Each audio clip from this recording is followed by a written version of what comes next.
Salut les reconfinés, c'est Merege et aujourd'hui on vient parler d'un trésor chinois. J'ai pris ma petite pelle, je vous avais prévenu que j'allais vous déterrer les petits trésors, et bien c'est exactement ce que j'ai fait. Et là, je vous ai trouvé le plus gros succès au box-office de toute l'année 2020. Cherchez pas, il a fessé à tout le monde. Tenet, allez dégage. Mulan, allez, au revoir. Sonic, non, tu cours pas assez vite. Bim, 500 millions de dollars il a rapporté le machin. Et encore, il n'est pas sorti à l'étranger. Il est sorti uniquement en Chine. C'est absolument stratosphérique. En plus, il y a le Covid-19. Un fauteuil sur deux dans les salles de cinéma. C'est complètement dingo. Faudra voir combien de fric il va amasser sur la longueur quand il sera sorti dans le monde entier. Mais je pense que, les 80 millions de dollars de budget... c'est quand même assez conséquent pour un film chinois. Ils vont être franchement amortis plus. Là, il n'y a pas de problème. Et donc, qu'est-ce que c'est que ce film? Eh bien, ça s'appelle The 800, donc les 800, et ça raconte un moment historique dans la guerre sino-japonaise en 1937, quand des centaines de soldats chinois du parti nationaliste, et non pas de Mao, ont repoussé l'envahisseur japonais. Ok? Alors, d'ailleurs, le film, c'était un petit peu étrange. Il a dû passer par la case censure, parce que ça plaisait pas assez au gouvernement, c'était pas assez... du côté de Mao, hop, ils ont viré 13 minutes, et hop, il est sorti finalement, mais ils ont laissé l'essentiel, en tout cas, ce qui nous intéresse a priori ici, c'est-à-dire un film absolument exceptionnel, épique, magistral. Franchement, mais c'est incroyable. 2h30, c'est sur 4 jours. Et alors voilà, c'est une bataille absolument dingue. Donc les soldats chinois sont à l'intérieur, comme ça, d'un énorme bâtiment qu'ils essayent de défendre à tout prix. Les Japonais pensent qu'ils vont mettre 3 heures pour le prendre. Finalement, ils mettent 4 jours. Et c'est non-stop action, les petits enfants. Moi qui suis pas forcément film de guerre, vous me connaissez, là, j'en ai pris plein les mirettes. En plus, Gan Hu, le réalisateur qui avait réalisé Mr. Six il y a quelques années, a misé vraiment sur des artistes internationaux. Donc, par exemple, pour la musique, on a des mecs qui ont travaillé sur Dunkerque. Donc, on a une musique un peu épique, qui nous plaît à nous, occidentaux. Les effets spéciaux, c'est que des Américains. Donc c'est absolument pas de cheapos, c'est invisible, c'est magistral. Le budget, il est de 80 millions, donc permettez-moi de vous dire que ça envoie du très très lourd. Et puis, c'est climax sur climax. On a l'impression que chaque scène d'action, ça pourrait être la dernière du film. C'est absolument incroyable.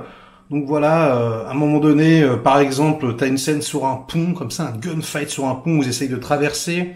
À un autre moment, il va y avoir une infiltration sous-marine, d'une certaine façon, je vous en dis pas plus, j'ai pas trop envie de vous spoiler.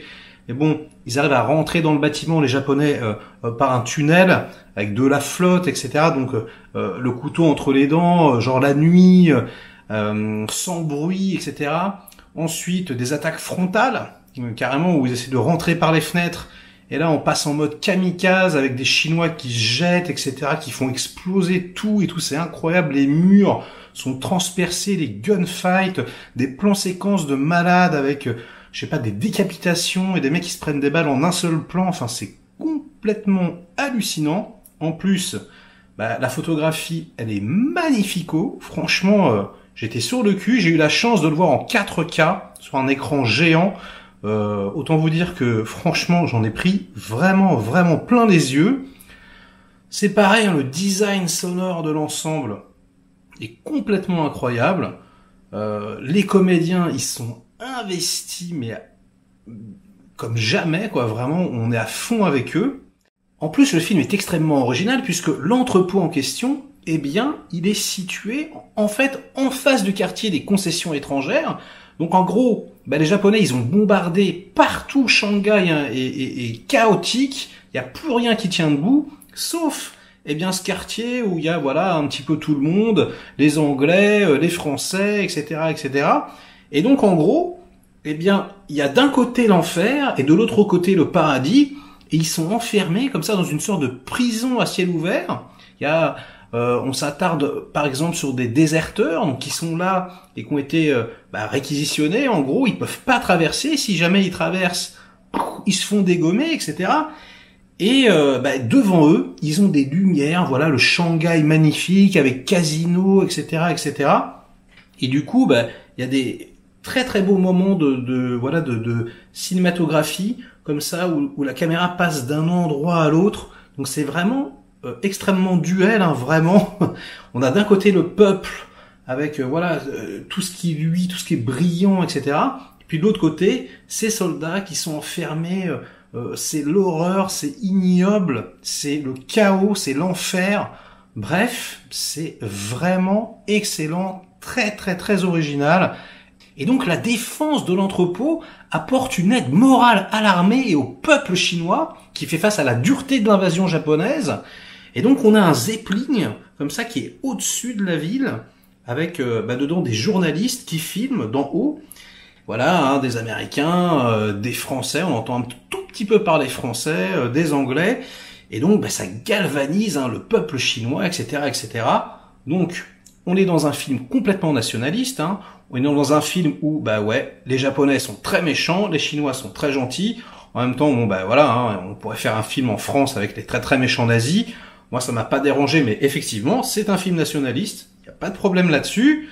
Il y a que de l'action, des scènes aériennes, des gunfights, des explosions, Enfin, c'est incroyable, on en prend mais plein les mirettes. En plus, c'est ultra réaliste.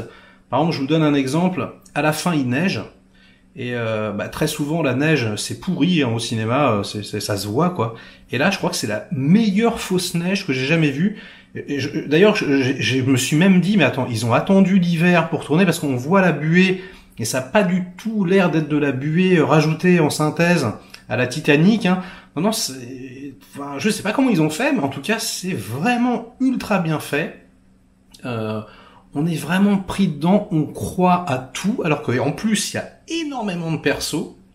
Franchement, c'est émouvant. Il y a énormément de scènes où on a un peu la gorge serrée, etc. Franchement, c'est ultra spectaculaire, mais en mode soldat Ryan, hein. Vraiment des plans qui vous atomisent la rétine. Là c'est critique à chaud. Peut-être que en live je vous en reparlerai. Il faut que ça mûrisse un petit peu dans mon esprit, mais je pense que ça fait partie du top 10 de cette année pour moi. Hein. Franchement, c'est une tuerie. Voilà les petits reconfinés. Hein. Je sais que c'est dur, mais c'est ce qu'on est. Je vous dis à très vite pour de nouvelles vidéos. Likez ou délikez. Inondez-moi de commentaires pour faire marcher le petit robot YouTube. Et puis, on se retrouve très vite pour de nouvelles aventures.